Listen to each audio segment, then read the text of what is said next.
हाँ जी बच्चों, मेरी बात सुनना आप ध्यान से, मेरी बात सुनना ध्यान से। मैं आपको क्या पढ़ा रहा था, प्लीज सुन लीजिएगा। बेटा लास्ट क्लास में जब हम लोग पढ़ रहे थे, तो लास्ट क्लास में हम लोगों ने सेक्शन पढ़ा था 54। सेक्शन 54 किसका था बच्चों? सेक्शन 54 स्वेट इक्विटी शेयर्स का था कि नहीं था? सेक्शन 54 क्या बोला? सेक्शन 54 ये बोला कि अगर कोई भी company sweat equity share issue करना चाहती है, तो सेक्शन 54 बोला किसी भी कंपनी को अगर स्वेट इक्विटी शेयर इशू करने हैं, तो स्वेट इक्विटी शेयर इशू करने से पहले कुछ कंडीशंस हैं जो कंपनी को क्या करनी पड़ेंगी? सेटिस्फाई करनी पड़ेंगी।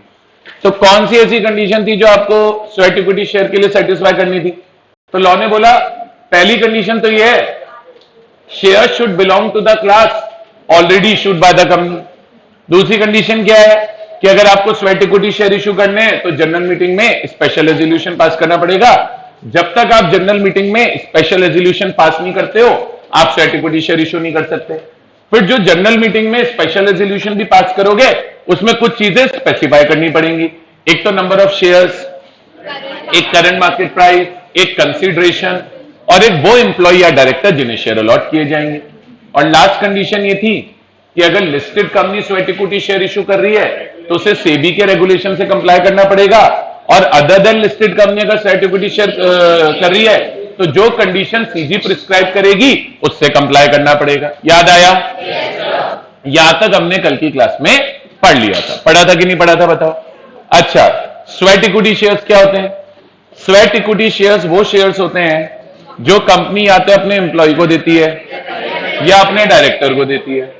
स्वेट इक्विटी शेयर वो शेयर होते हैं जो या तो कंपनी अपने एम्प्लॉय को देती है या डायरेक्टर को देती है। और सबसे इंपॉर्टेंट बात, या तो वो डिस्काउंट पे देती है या for consideration other than cash देती है। और क्यों देती है एम्प्लॉय को? एम्प्लॉय को इसलिए देती है क्योंकि उसने क्या प्रोवाइड करा है? या तो नो हाउ प्रोवाइड करा है, या उसने इंटेलेक्चुअल प्रॉपर्टी राइट्स प्रोवाइड किए हैं, या इसी तरह का कोई वैल्यू एडिशन उसने कंपनी को दिया है। याद आया? चलो आगे चलेंगे बच्चों, इधर देखना।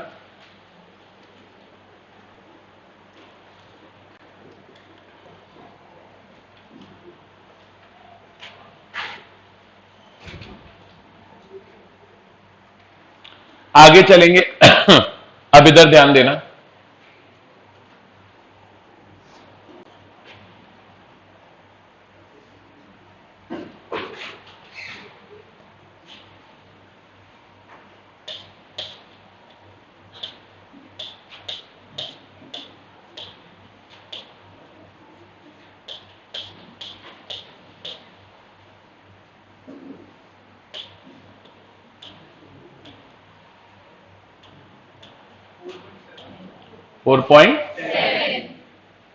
ठीक है। अब बेटा आज हमको ये रूल्स पढ़ना चालू करने हैं। क्या पढ़ना चालू करने हैं? रूल्स। स्वेट इक्विटी शेयर्स को इशू करने से रिलेटेड कुछ रूल्स बने हुए हैं, वो हमको पढ़ना चालू करना है। अब जैसे इसमें पहला पॉइंट आता है, भाई हमने बोला कि आप स्वेट इक्विटी शेयर किसको अलॉट करेंगे? हमने बोला कि हम स्वेट इक्विटी शेयर्स कंपनी के एम्प्लॉइज को या कंपनी के डायरेक्टर्स को इशू करेंगे। यही बोला कि हम स्वेट इक्विटी शेयर्स किसको अलॉट करेंगे? बोले कंपनी के एम्प्लॉइज को या डायरेक्टर्स को। सवाल उठा एम्प्लॉइज में क्या सभी एम्प्लॉइज को दे सकते हैं, और क्या डायरेक्टर्स में सभी डायरेक्टर्स को दे सकते हैं? तो लॉ बोला अगर एम्प्लॉइज को देना है तो सिर्फ परमानेंट एम्प्लॉय को दे पाएंगे। एम्प्लॉय को देना है तो सिर्फ किसको दे पाएंगे? परमानेंट एम्प्लॉय को दे पाएंगे। हाँ, इससे कोई मतलब नहीं है कि वो आपके लिए इंडिया में काम करता है या इंडिया के बाहर काम करता है। वर्किंग इन इंडिया है तो भी चलेगा, और वर्किंग आउटसाइड इंडिया है तो भी चलेगा, अगर एम्प्लॉय को देना है तो। बोले अगर डायरेक्टर को देना है तो हर डायरेक्टर को दे सकते हो। देखो मैं आपको बताऊं, आप अकाउंट्स में भी ये चीज पढ़ोगे, कंपनी में दो तरीके के डायरेक्टर होते हैं। एक तो एग्जीक्यूटिव डायरेक्टर, एग्जीक्यूटिव डायरेक्टर को होल टाइम डायरेक्टर भी बोलते हैं, और एक non executive director, non executive director को पार्ट टाइम डायरेक्टर भी बोलते हैं। बेटा जो एग्जीक्यूटिव डायरेक्टर होते हैं, होल टाइम डायरेक्टर होते हैं, वो डेली ऑफिस आते हैं और कंपनी की डे टू डे वर्किंग में पार्ट लेते हैं। जो नॉन एग्जीक्यूटिव डायरेक्टर होते हैं वो कंपनी की डे टू डे वर्किंग में पार्ट नहीं लेते।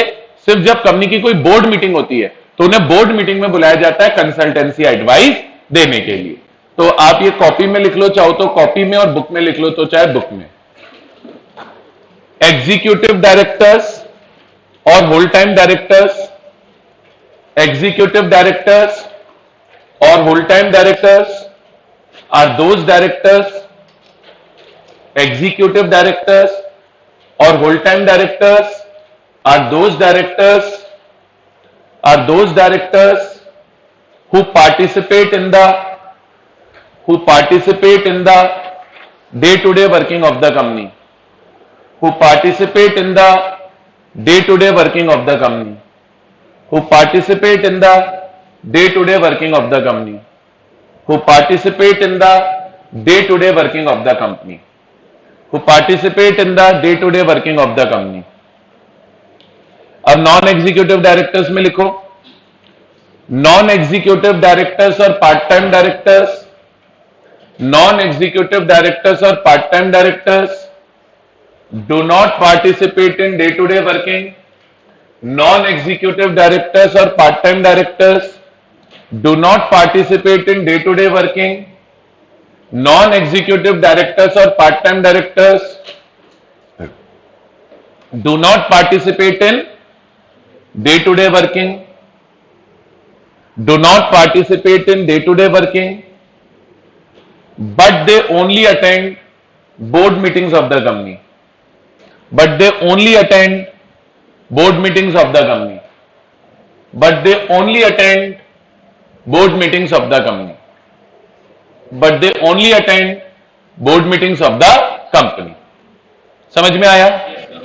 अब लॉ बोला कंपनी का जो भी डायरेक्टर है, चाहे होल टाइम डायरेक्टर है चाहे नहीं है, नहीं है मतलब पार्ट टाइम है, तो बोले कंपनी का कोई सा भी डायरेक्टर हो, होल टाइम डायरेक्टर और नॉट, आप उसको स्वेट इक्विटी शेयर इश्यू कर सकते हो। अब सबसे इंपॉर्टेंट बात यह है, इन्होंने बोला जब आपको स्वेट इक्विटी शेयर देने हैं तो जरूरी नहीं है अपने ही इंप्लॉइज को दें या अपने ही डायरेक्टर्स को दें। इन्होंने बोला आप ऐसे इंप्लॉय या डायरेक्टर को भी स्वेट इक्विटी शेयर दे सकते हैं जो आपकी कंपनी का इंप्लॉय डायरेक्टर नहीं है, बल्कि या तो आपकी सब्सिडियरी कंपनी का इंप्लॉय डायरेक्टर है या आपकी होल्डिंग कंपनी का इंप्लॉय डायरेक्टर है। मतलब बेसिकली आप अपने परमानेंट इंप्लॉय, चाहे वर्किंग इन इंडिया हो चाहे वर्किंग आउटसाइड इंडिया हो, उसको स्वेट इक्विटी शेयर दे सकते हैं। आप अपने डायरेक्टर्स को स्वेट इक्विटी शेयर दे सकते हैं, चाहे वो होल टाइम डायरेक्टर हो चाहे नहीं हो, और आप स्वेट इक्विटी शेयर दे सकते हैं उस इंप्लॉय या डायरेक्टर को जो ए या बी पॉइंट में डिफाइन हुआ। ए पॉइंट में डिफाइन हुआ परमानेंट इंप्लॉय, बी पॉइंट में बोला डायरेक्टर होल टाइम और नॉट, तो बोले ए और बी पॉइंट में जो भी इंप्लॉय या डायरेक्टर है उनको दे दो, लेकिन जरूरी नहीं है वो आप कंपनी के हो। एन एम्प्लॉय और डायरेक्टर एज डिफाइंड इन ए और बी अबव, लेकिन वो डायरेक्टर और इंप्लॉय है किसके? Of a subsidiary in India और आउटसाइड इंडिया और of a holding company of the company. तो ओवरऑल कॉन्सेप्ट क्या बना? Sweat equity shares can be issued by a company only to its directors or employees. For this purpose, the expression employees means a permanent employee of the company who has been working in India or outside India, or a director of the company whether whole time or not, or an employee or director defined in A or B above of subsidiary in India or outside India or of a holding company of the company. बताइए बेटा, पहला point समझ में आया?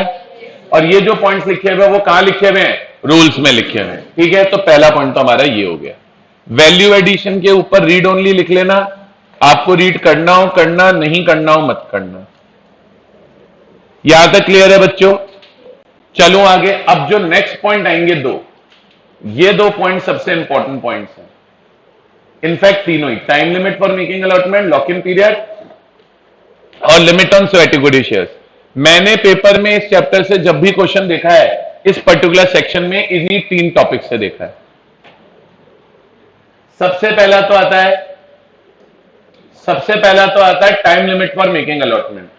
तो इन्होंने बोला, जैसे हमने पढ़ा था, स्वेट इक्विटी शेयर्स इश्यू करने हैं तो जनरल मीटिंग में स्पेशल रेजोल्यूशन पास करना पड़ेगा। तो लॉ बोला जनरल मीटिंग में जिस दिन आपने स्पेशल रेजोल्यूशन पास किया है उसके 12 महीने के अंदर अंदर एम्प्लॉइज को स्वेट इक्विटी शेयर अलॉट हो जाने चाहिए। अगर आपने एम्प्लॉइज को 12 महीने के अंदर अंदर स्वेट इक्विटी शेयर अलॉट नहीं किए तो उसके बाद आप कर भी नहीं सकते, फिर आपको नया स्पेशल रेजोल्यूशन पास करना पड़ेगा। मतलब अगर मैंने स्पेशल रेजोल्यूशन पास किया है किसके लिए, स्वेट इक्विटी शेयर्स के लिए, तो जो स्वेट इक्विटी शेयर्स के लिए मैंने स्पेशल रेजोल्यूशन पास किया है, that special resolution is valid for a period of 12 months. That special resolution is valid for a period of 12 months. मतलब आप उस एसआर को पास करके 12 महीने के अंदर अंदर शेयर अलॉट कर दो। अगर आपने 12 महीने के अंदर अंदर शेयर अलॉट नहीं किए तो 12 महीने के बाद कर भी नहीं सकते। Time limit for making allotment, special resolution authorizing the issue of sweat equity shares shall be valid for making the allotment within, shall be valid for making allotment within, within period of not more than 12 months। 12 months कब से count होंगे, from the date of passing SR. तो कुल मिला के date of passing SR से कितने महीने के अंदर अंदर, 12 महीने के अंदर अंदर आपको शेयर क्या करने हैं, अलॉट करने हैं। ठीक है, अब नेक्स्ट आता है बेटा लॉक इन पीरियड। बेटा स्वेट इक्विटी शेयर्स का एक लॉक इन पीरियड होता है, लॉक इन पीरियड होता है 3 साल। इसका मतलब है आपने जिस दिन पब्लिक को स्वेट इक्विटी शेयर अलॉट किए, मतलब एम्प्लॉयज को स्वेट इक्विटी शेयर दिए, उसके 3 साल तक एम्प्लॉय अपने शेयर्स को बेच नहीं सकते। ये जो वर्ड है लॉक इन पीरियड, ये वो पीरियड है जितने पीरियड के लिए शेयर्स नॉन ट्रांसफरेबल रहते हैं। तो आपसे कोई पूछे what is lock in period, lock in period refers to the period during which shares will remain non transferable. तो अगर मेरे को कोई शेयर्स इश्यू हुए अंडर स्वेट इक्विटी स्कीम तो उनके ऊपर 3 साल का लॉक इन पीरियड है। मतलब अगर मुझे शेयर आज मिलते हैं, आज क्या डेट है 22 ऑफ मार्च 2022, तो अगर मुझे कोई शेयर 22 ऑफ मार्च 2022 को मिले तो वो शेयर में 22 ऑफ मार्च 2025 तक किसी को भी बेच नहीं सकता। समझ में आया? तो the sweat equity shares issued to directors और employees shall be locked in या non transferable for a period of 3 years from the date of allotment. समझ में आया कि नहीं आया? यहां पे लिखना लॉक इन पीरियड के नीचे, lock in period refers to that period, lock-in period refers to that period for which shares remain non-transferable. Lock-in period refers to that period for which shares remain non-transferable. Lock-in period refers to that period for which shares remain non-transferable. बताइए समझ में आया कि नहीं आया? तो simple से आपको याद रखना है, sweat equity shares locked in रहेंगे या नॉन ट्रांसफरेबल रहेंगे 3 साल के लिए from the date of allotment. यहां तक क्लियर है क्या बच्चों? पक्का समझ में आया? बोलिए यस और नो। अच्छा, अब बच्चों एक लास्ट पॉइंट आता है, एक लिमिट होती है स्वेट इक्विटी शेयर्स पे। इस लिमिट से ज्यादा के स्वेट इक्विटी शेयर्स कोई भी कंपनी इशू नहीं कर सकती। ठीक है सर, अब मैं आपको एक चीज बताता हूं, इस लिमिट को समझना क्या है। इस लिमिट को समझना क्या है सर, मैं कह रहा हूं एक कंपनी की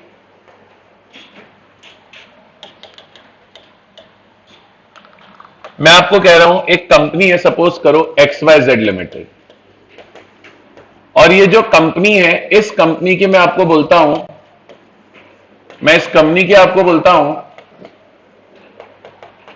इस कंपनी की paid up share capital let's say 25 crore रुपए, कितनी है 25 करोड़। तो लॉ बोला company maximum sweat equity shares कितने रुपए के इश्यू कर सकती है?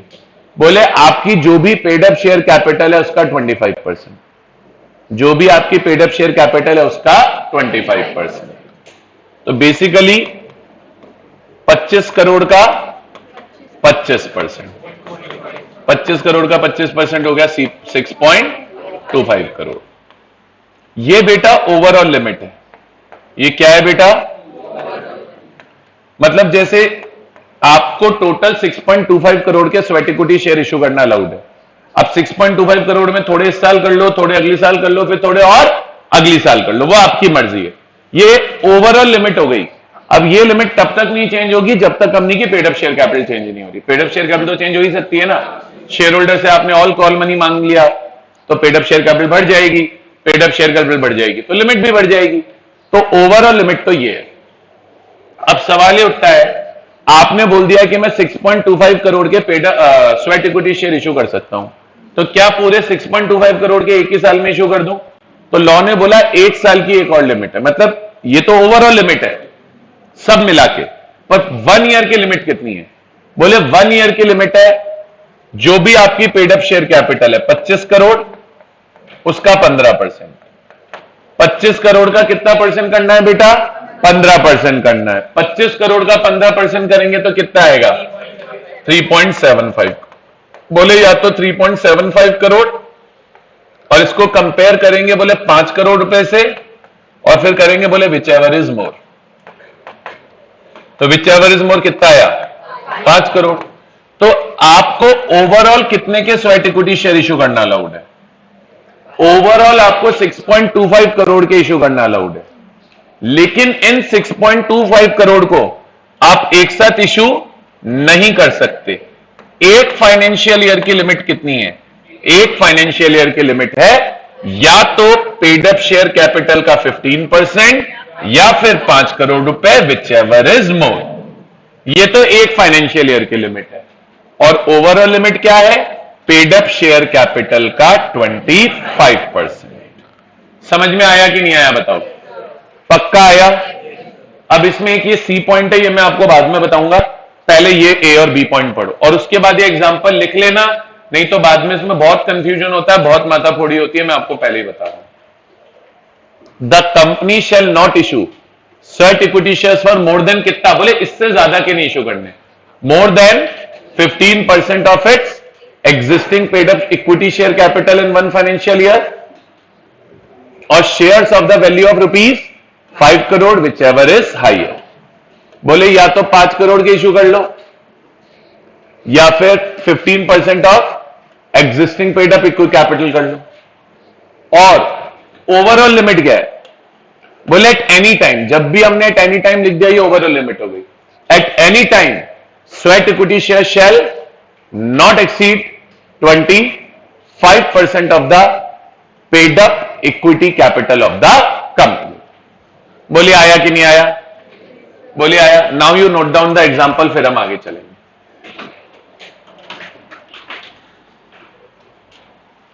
जल्दी से नोट डाउन कर लीजिए, नोट डाउन करके मुझे ओके कर दीजिए। और बेटा प्रेफरेबली बुक में लिख लेना, बुक में नहीं आए तो बात अलग है, फिर कॉपी में लिख लेना।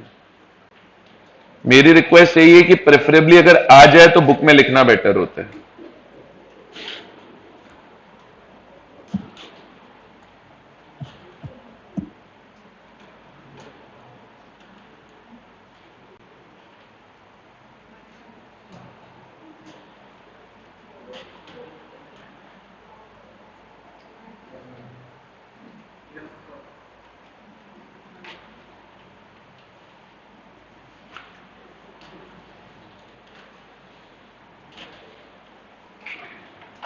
कर लिया क्या सब बच्चों ने?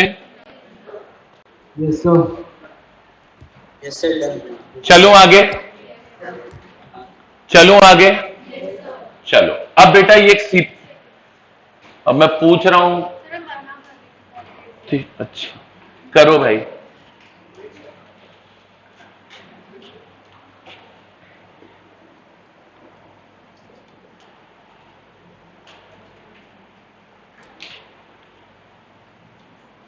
हो गया? लिखा तो किसी ने भी नहीं है, मना कोई नहीं करता, बेवकूफ के जैसे बैठे रहते हैं। अगली बार हटा दूंगा मैं, रिप्लाई कर दो ना यार अगर नहीं लिखा है तो। मतलब आप लोगों के क्या पेट में दर्द हो जाएगा कि रिप्लाई कर दोगे तो? बच्चों अब एक ये चीज देखना, स्टार्टअप कंपनी, सबसे पहले स्टार्टअप कंपनी क्या होती है? सबसे पहले स्टार्टअप कंपनी क्या होती है बेटा? एक तो इसका मीनिंग है और एक इसकी डेफिनेशन है। डेफिनेशन पढ़ के तो कभी समझ में आएगा नहीं स्टार्टअप कंपनी होती क्या है। पहले मीनिंग समझो, बुक में जगाओ बुक में लिखना, कॉपी में जगाओ कॉपी में लिखना। सर स्टार्टअप कंपनी के 3 फीचर होते हैं। सबसे पहले इनके पास एक न्यू बिजनेस आइडिया होता है, दूसरा इसमें ह्यूज इन्वेस्टमेंट होती है, और तीसरा इसमें हाई रिस्क होता है। तो startup company refers to a company which is incorporated with a new and innovative business idea involving huge investment and huge risk. तो ऐसी कंपनी जो इनकॉर्पोरेट की गई है एक new and innovative business idea के साथ, जिसमें बहुत ज्यादा इन्वेस्टमेंट है और बहुत ज्यादा रिस्क है और बहुत ज्यादा ही रिटर्न भी है, that company is called a startup company. चाहे मिंत्रा है, चाहे जोमेटो है, चाहे फ्लिपकार्ट है, चाहे अमेजॉन है, all these are startup companies. ये सारी की सारी बेटा क्या थी? स्टार्टअप थी। चाहे फिर आपका फेसबुक हो, चाहे व्हाट्सएप हो, चाहे स्नैपचैट हो, ये सब क्या थी बेटा? स्टार्टअप कंपनीज थी। तो स्टार्टअप कंपनीज में एक न्यू बिजनेस आइडिया होता है, स्टार्टअप कंपनी में बहुत ज्यादा इन्वेस्टमेंट होती है, बहुत ज्यादा रिस्क होता है, रिटर्न भी बहुत ज्यादा होता है। ये तो इसका जनरल मीनिंग है। अब लीगल डेफिनेशन इतनी सी है, हमारे यहां पे एक मिनिस्ट्री ऑफ कॉमर्स है, ministry of commerce and industry. Ministry of commerce and industry में एक डिपार्टमेंट होता है, department of industrial policy and promotion, DIPP बोलते हैं इसको। तो बेटा इन्होंने बोला जिस कंपनी को as a startup company recognise कर लेगा department of industrial policy and promotion of ministry of commerce and industry, ऐसी कंपनी को स्टार्टअप कंपनी मान लेंगे। मतलब आज अगर इस डिपार्टमेंट ने बोल दिया कि फलानी कंपनी स्टार्टअप कंपनी है, तो उस फलानी कंपनी को स्टार्टअप कंपनी मान लिया जाएगा। बनाओ, कॉपी में हेडिंग बना लो, कॉपी में हेडिंग बना लो, स्टार्टअप कंपनी। कॉपी में हेडिंग बना लो, स्टार्टअप कंपनी।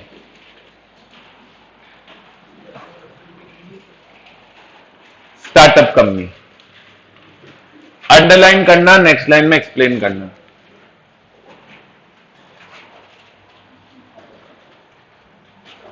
अंडरलाइन कर लो, नेक्स्ट लाइन में एक्सप्लेन करना।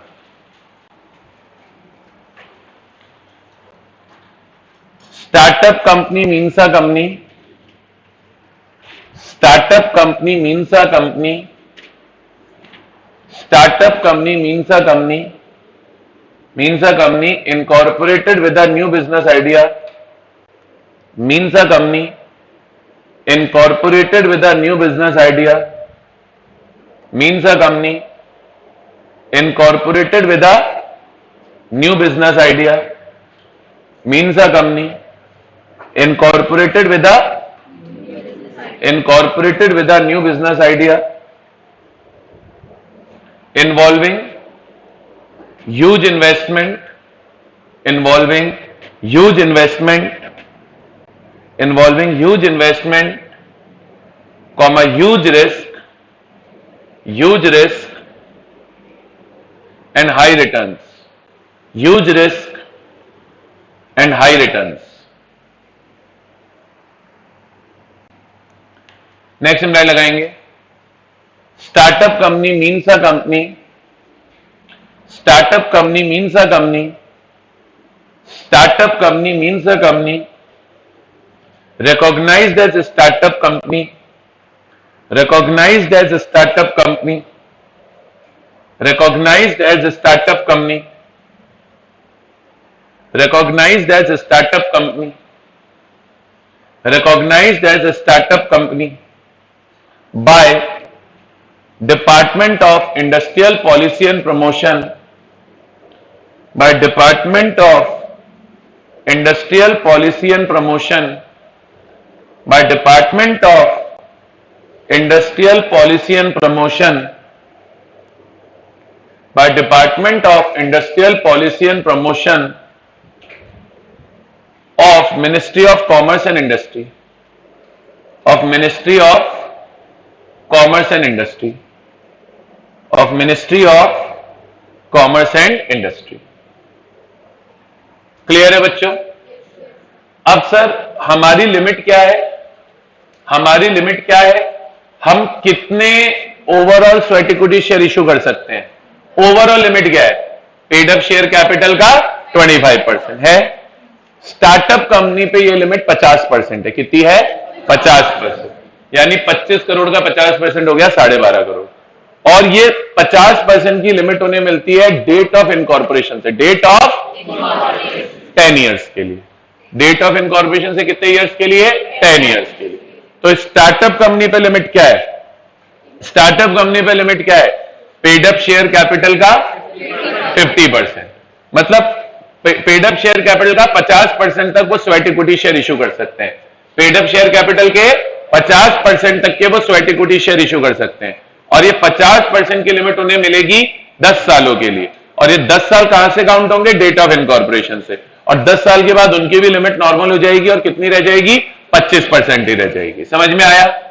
तो देखो पढ़ना, a startup company as defined in notification number GSR, as defined in notification number GSR 127E dated 19 February 2019। A startup company as defined in notification number GSR 127E dated 19 February 2019 issued by Department of Industrial Policy and Promotion, Ministry of Commerce and Industry, Government of India, may issue sweat equity shares कितने बताओ? Not exceeding 50%, not exceeding 50% of paid up capital up to 10 years from the date of its incorporation or registration। तो जो startup company है वो 50% of paid up share capital जितनी issue कर सकती है, और ये कब तक इशू कर सकती है? 10 इयर्स के लिए from date of its incorporation. यहां तक क्लियर है क्या बच्चों? यहां पर आकर स्टूडेंट्स मेरी तरफ से कॉन्सेप्ट फिनिश होता है। किसका कॉन्सेप्ट फिनिश होता है? स्वेट इक्विटी शेयर्स का। बोलिए आया कि नहीं आया? आ गया सभी स्टूडेंट्स को? श्योर हो? Very good. और ये चेंजेस जो मैंने करे वो कर लिया आपने। स्टार्टअप कंपनी का एक प्रमोशन के ऊपर क्या लिखा है? 19 फेब 17 को 19 फरवरी किया है, 2016 को 2019 किया है, नोटिफिकेशन नंबर 180 को 127 किया है। हाँ ना मतलब स्टार्टअप कंपनी बनने के लिए, हाँ बनने के लिए तो देनी पड़ेगी। मतलब आप पहले कंपनी बना लो, नॉर्मल कंपनी बना के एप्लीकेशन ये लगाओ कि मुझे रिकॉग्नाइज कर लो एज अ स्टार्टअप कंपनी। फिर गवर्नमेंट देखेगी आपका बिजनेस आइडिया क्या है, क्या कैपिटल है, क्या रिटर्न है, क्या इन्वेस्टमेंट है, और उसके हिसाब से डिसीजन देगी कि आपको एज अ स्टार्टअप रिकॉग्नाइज करना है या नहीं करना है। यहां तक क्लियर है बच्चों? चलो, तो यहां पर आकर बच्चों मेरी तरफ से कॉन्सेप्ट खत्म होता है स्वेट इक्विटी शेयर्स का। अब नेक्स्ट टॉपिक बच्चों आता है redemption of preference shares. Next topic क्या आएगा? Redemption of preference shares. इसमें हम सिर्फ रिडेम्पशन नहीं पढ़ेंगे, हम इसमें इश्यू ऑफ प्रेफरेंस शेयर कैसे होगा वो भी पढ़ेंगे, और फिर रिडेम्पशन ऑफ प्रेफरेंस शेयर कैसे होगा ये भी पढ़ेंगे। दोनों पार्ट पढ़ेंगे, इश्यू के बारे में पढ़ेंगे और रिडेम्पशन के बारे में भी पढ़ेंगे। क्लियर है बच्चों? ठीक है, एक सेकेंड रुक जाओ।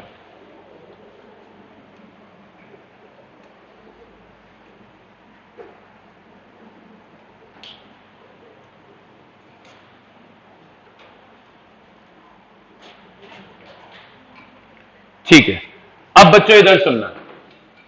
अब सबसे पहले ये समझेंगे कि प्रेफरेंस शेयर्स इशू कैसे होते हैं। तो पहले जो हमारा सारा डिस्कशन है आज की क्लास में वो इशू ऑफ प्रेफरेंस शेयर्स पर है। देखो सबसे पहला सवाल ये उठता है, प्रेफरेंस शेयर जब हम इशू करते हैं तो दो तरीके के प्रेफरेंस शेयर्स होते हैं, एक रिडीमेबल प्रेफरेंस शेयर्स होते हैं और एक इररिडीमेबल प्रेफरेंस शेयर्स होते हैं।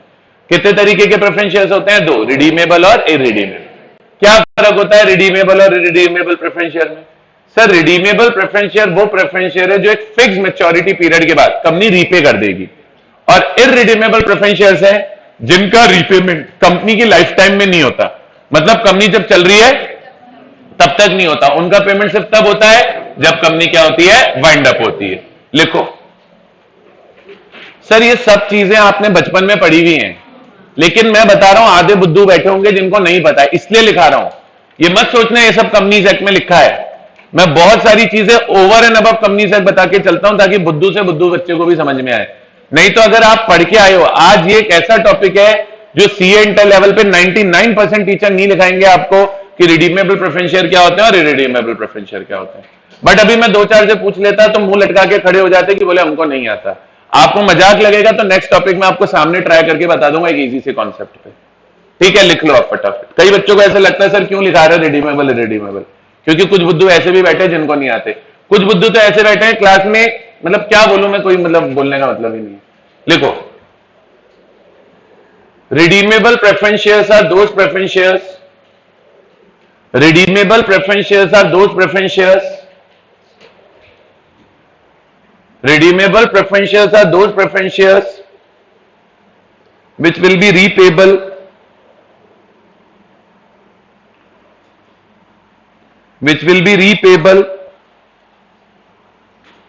after a fixed maturity period.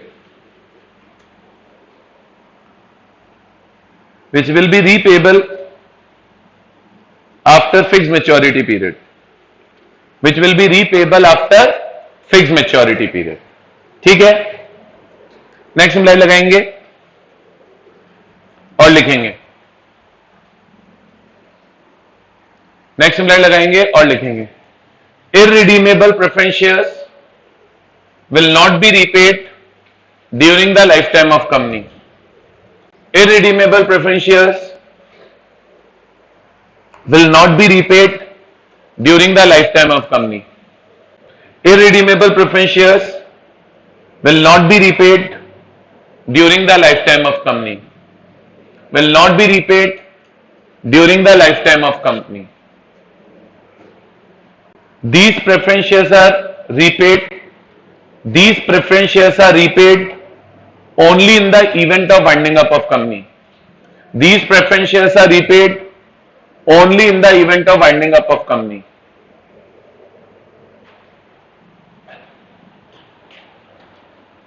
These preference shares will be repaid only in the event of winding up of company.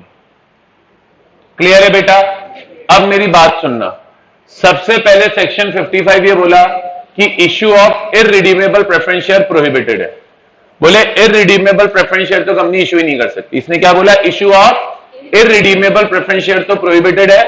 बोले कंपनी इररिडीमेबल प्रेफरेंस शेयर तो इशू ही नहीं कर सकती। बोले इररिडीमेबल प्रेफरेंस शेयर इशू करना तो हमेशा क्या रहेगा? प्रोहिबिटेड रहेगा। फिर आई बात रिडीमेबल प्रेफरेंस शेयर्स की, तो इन्होंने बोला कि जो रिडीमेबल प्रेफरेंस शेयर्स हैं वो आप इशू कर सकते हो, वो अलाउड है, लेकिन रिडीमेबल प्रेफरेंस शेयर्स का भी मैक्सिमम रिडेम्पशन पीरियड 20 साल होगा। मैक्सिमम रिडेम्पशन पीरियड कितना होगा? 20 साल।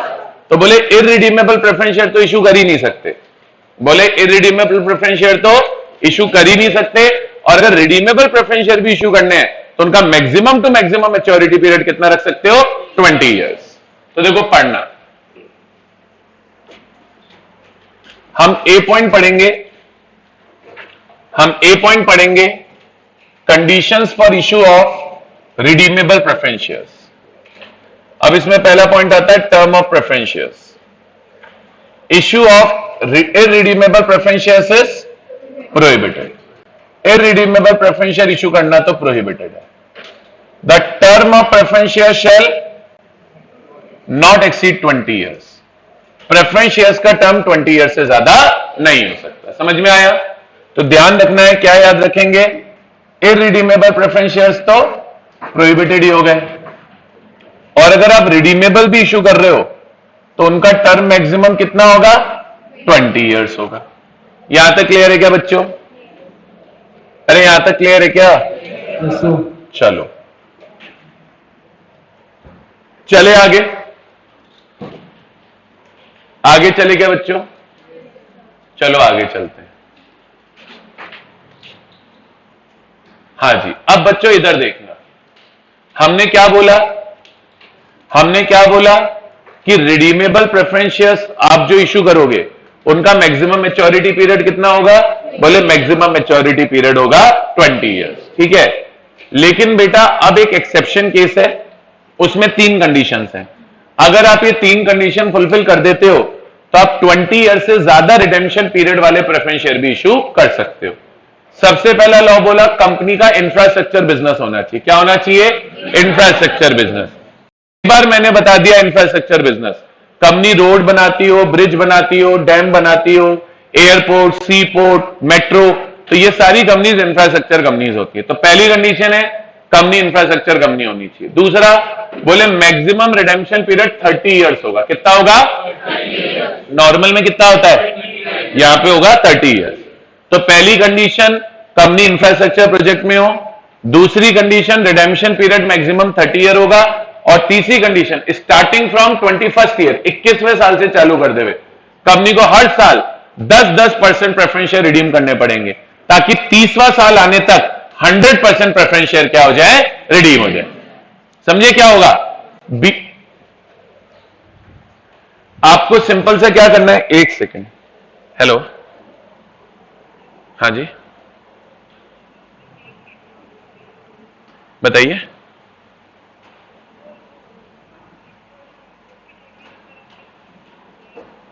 बिल्कुल होती है खुशबू, मैं आपका नंबर सेव कर रहा हूं, मैं अभी क्लास में हूं, आप मेरे से बात कर लीजिए इवनिंग में 7 बजे बाद, ठीक है? तो आप मिल लीजिएगा खुशबू मेरे से ऑफिस में आके 7 बजे के बाद एक बार आप मेरे को कॉल कर लीजिएगा, कल का मैं आपको टाइम दे दूंगा, ठीक है?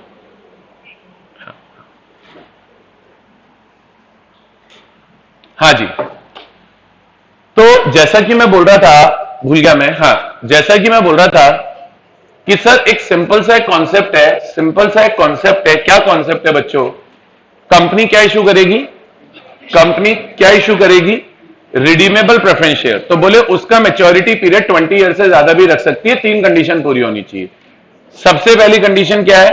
कंपनी इंफ्रास्ट्रक्चर प्रोजेक्ट बिजनेस में होनी चाहिए, इंफ्रास्ट्रक्चर बिजनेस में होनी चाहिए। दूसरा रिडेम्पशन पीरियड मैक्सिमम 30 ईयर होगा, और तीसरा स्टार्टिंग फ्रॉम 21st ईयर 21वें साल से चालू करके कंपनी को हर साल 10% प्रेफरेंस शेयर तो रिडीम करने ही पड़ेंगे। तो अगर ये तीनों कंडीशन पूरी करोगे तो रिडेम्पशन पीरियड 20 ईयर से ज्यादा रख लेना, अदरवाइज रिडीमेबल प्रेफरेंस शेयर्स का भी जो मैक्सिमम रिडेम्पशन पीरियड होगा दैट वुड बी 20 ईयर। बोलिए आया? पढ़ेंगे conditions for issue of preference shares redeemable after 20 years. तो इसमें क्या लिखा है? A company may issue preference shares which are redeemable after a period of 20 years if the following conditions are satisfied. The company is engaged in infrastructure project. The period of redemption shall not exceed 30 years. The company shall not redeem. The company shall redeem कितना?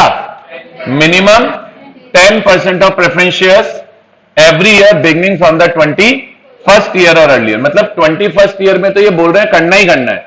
अब आप बोलो नहीं हम तो 20वें साल से करना रिडीम चालू करेंगे, वो आप कर लो, वो आपकी मर्जी। ऑन प्रोपोर्शनेट बेसिस रिफंड होगा।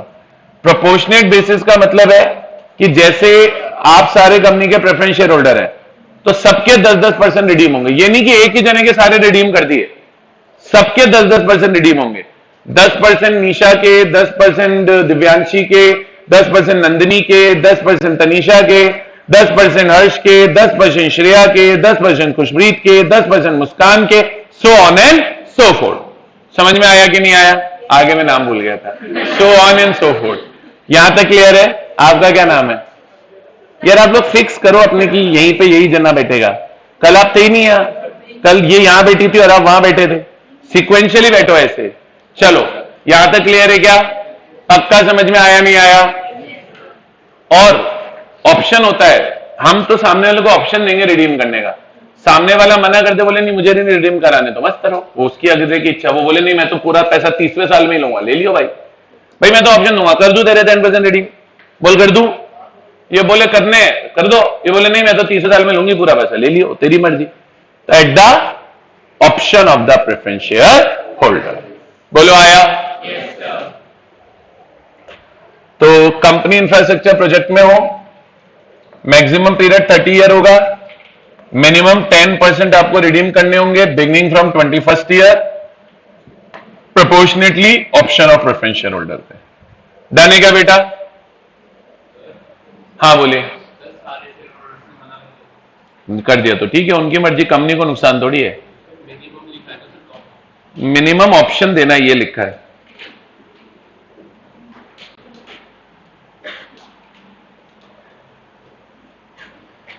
एक सेकंड रुको यार, मेरे को एक कॉल करना है। और ये ऑप्शन है, ये कोई कंपल्शन थोड़ी ना है भाई। उन्होंने शुरुआत में बोला मिनिमम 10% का और कंटिन्यूएशन में बोला ऑप्शन देना है, तब हम मिनिमम 10% का ऑप्शन दे देंगे, आगे तुम जानो तुम्हारा काम।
चलिए बच्चों आगे, यहां तक समझ में आया? पहले बताओ।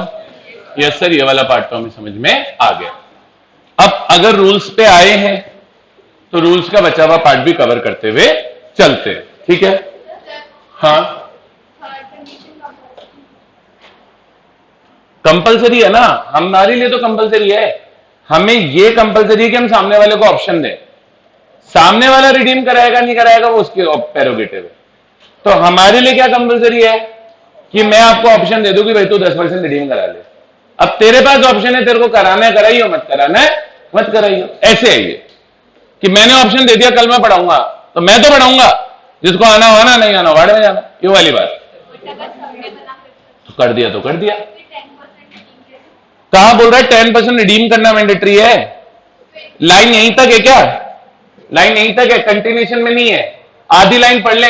राम जा रहे थे फुल स्टॉप, लंका जल गई, बीच में क्या भगवान मालिक? कैसी बातें करते हो यार? लाइन पूरी कंबाइंड है ना। The company shall redeem minimum 10%, दम दम दम कॉमा दम एट ऑप्शन दम। तो एक ही लाइन में तो ऑप्शन लिखा है। आप क्या चाहते हो? दोनों बगल बगल में देख दे, रिडीम ऑप्शन आ मिनिमम। मजे लेते हो यार। चलो, कभी कभी तो मतलब डाउट पूछने की भी लिमिट हो जाती है। आगे आओ। हाँ भाई, अच्छा बेटा, अब जैसे कंपनी को प्रेफरेंस इशू करने हैं, तो एक पॉइंट तो ये हो गया कि इररिडीमेबल प्रेफरेंस शेयर तो इशू होंगे नहीं, और रिडीमेबल भी होंगे तो मैक्सिमम 20 ईयर के लिए होंगे। अब नेक्स्ट आता है conditions for issue of preference share. Preference share को इशू करने की कंडीशन, तो बोले कंपनी ऑथोराइज्ड होनी चाहिए एसआर पास करके। कंपनी क्या होनी चाहिए? ऑथोराइज्ड होनी चाहिए एसआर पास करके। The issue of preference shares must be authorised by passing SR in GM. यानी अगर आपको प्रेफरेंस शेयर इशू करने हैं तो जनरल मीटिंग में क्या पास होना जरूरी है? एसआर। जनरल मीटिंग में एसआर पास होगा तो ही प्रेफरेंस शेयर इशू होंगे। जनरल मीटिंग में एसआर पास नहीं होगा तो प्रेफरेंस शेयर इशू नहीं होगा। और एक चीज और है, आप जब नए प्रेफरेंस शेयर इशू कर रहे हो तो ऐसा थोड़ी कि मेरी कंपनी आज प्रेफरेंस शेयर इशू कर रही है तो आज से पहले कभी किए ही नहीं होंगे। ऐसे थोड़ी कि मेरी कंपनी अगर आज प्रेफरेंस शेयर इशू करिए तो आज से पहले किए ही नहीं होंगे। तो बोले आज अगर प्रेफरेंस शेयर इशू करिए तो आज से पहले जो प्रेफरेंस शेयर इशू कर रखे हैं उनके रिडेम्पशन में भी कोई डिफॉल्ट नहीं हुआ हो और उनके डिविडेंड के पेमेंट में भी कोई डिफॉल्ट नहीं हो। तो at the time of issue of such preference shares there must not be any subsisting. Subsisting का मतलब मैंने पहले भी बताया था, कोई एग्जिस्टिंग डिफॉल्ट नहीं होना चाहिए। There must not be any subsisting default with respect to redemption of preference shares, payment of dividend on preference shares, payment of dividend due on preference shares. यहां तक क्लियर है क्या बच्चों? समझ में आया कि नहीं आया? पक्का आ गया? अच्छा, एक पॉइंट ये सिंपल है बेटा, अगर आपको प्रेफरेंशियल लिस्ट कराने हैं स्टॉक एक्सचेंज पे, लिस्ट नहीं कराने तो कोई बात नहीं, लिस्ट कराने हैं तो सेबी रेगुलेशंस जो है उनसे भी कंप्लाई करना है। कोई कंपनी बोले नहीं हमें तो प्रेफरेंशियल लिस्ट ही नहीं कराने, तो फिर सेबी रेगुलेशन से कंप्लाई नहीं करना, पर वो बोले कि लिस्ट कराने हैं तो सेबी रेगुलेशन से भी कंप्लाई करना पड़ेगा। Compliance with SEBI regulations. A company intending to list its preference share on a recognized stock exchange shall issue the preference shares in accordance with the relevant regulations made by SEBI। बताइए आया कि नहीं आया? अरे आया क्या? Yes, sir. तो बेटा ये एक पॉइंट हो गया provisions content in the rules का। एक पॉइंट हो गया provisions content in the rules का। डन है? पक्का? तो प्रोविजंस कंटेंट एंड रूल्स हो गया, प्रोविजंस कंटेंट एंड रूल्स हो गया, ठीक है। अब ये बेटा अपना क्या था? सेक्शन था रिडेम्पशन ऑफ प्रेफरेंस शेयर। इसमें फर्स्ट पॉइंट हो गया term of preference share, second point है पावर इन आर्टिकल। ये बड़ा इजी है, अगर कंपनी को प्रेफरेंस शेयर इश्यू करने हैं तो आर्टिकल्स में ऑथराइजेशन चाहिए। अगर आर्टिकल्स में ऑथराइजेशन नहीं होगा तो आप प्रेफरेंस शेयर इश्यू नहीं कर पाएंगे।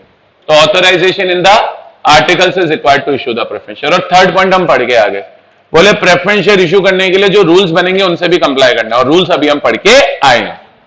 The conditions prescribed bye CG under the company share capital and debenture rules 2014 must be complied with, और वो कंडीशंस अभी अभी हम पढ़कर आए। बोलिए आ गया? फिनिश।